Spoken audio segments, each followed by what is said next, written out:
हम जजमेंटल बहुत ज़्यादा बन जाते हैं, लेकिन अगर ये वाक़या एज़ इट इज़ जैसे पोर्ट्रे हो रहा है वैसे हुआ है, सो एक खातून के पास क्या लीगल राइट्स रह जाते हैं और कितनी सज़ा उन्हें मिल सकती है?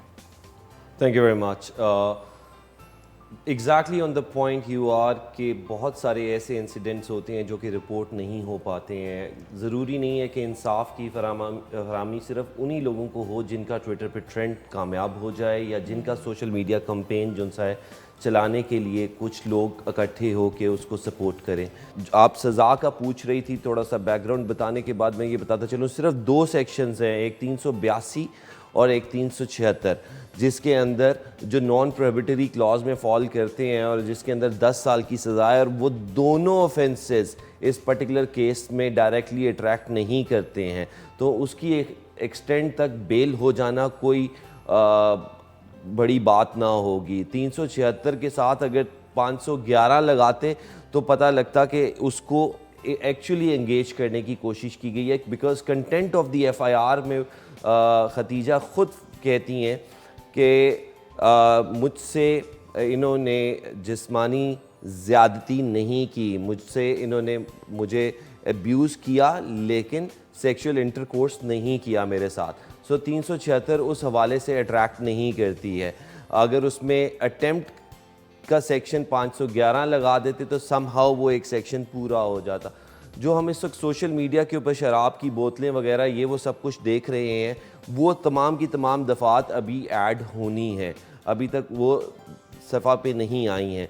लेकिन बाकी तमाम जितने भी ऑफेंसेस लेवल किए गए हैं वो कॉन्ट्राडिक्टरी टू ईच अदर हैं। 337 की तमाम दफ़ात जो सी हैं वो इन पर्टिकुलर वो अट्रैक्ट ही नहीं करती हैं उस तरीके से।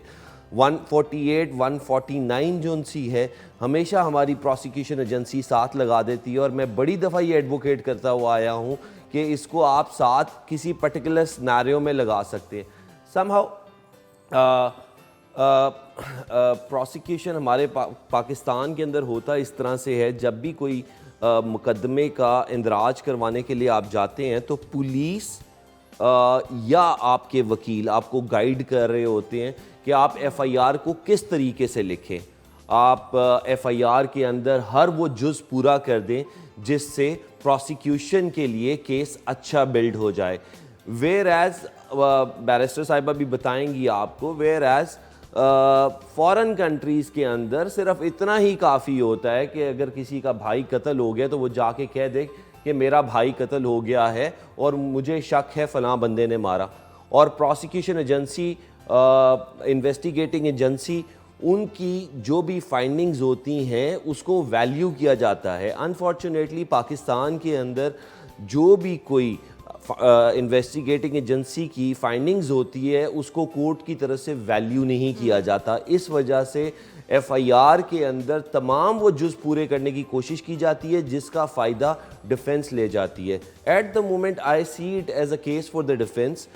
जहाँ तक आपने बात की कि इसके अंदर other side of the story भी होगी, कोई रोल एट्रीब्यूटेड जो सा है उस खातून को भी होगा, इस मौका के ऊपर ये सारी बात हम लाइट मूड में कर तो सकते हैं, लेकिन आप ये सिर्फ सोचिए कि जिस औरत को आपने दुनिया के सामने जूते चटवा दिए, जिस औरत को आपने बाल काट दिए, भंवरें काट दी, और उससे बड़ा उसके साथ क्या जुल्म होगा, उससे बड़ा उसके साथ क्या ज्यादती होगी, irrespective she was keeping whatever relation with that man. ठीक है, उसके अपने कॉन्सिक्वेंसेस हैं, लेकिन no one is allowed to ridicule someone, और ये आप हर गुजरते दिन के साथ देखते आ रहे हैं जो कि नहीं होना चाहिए। बिल्कुल सही।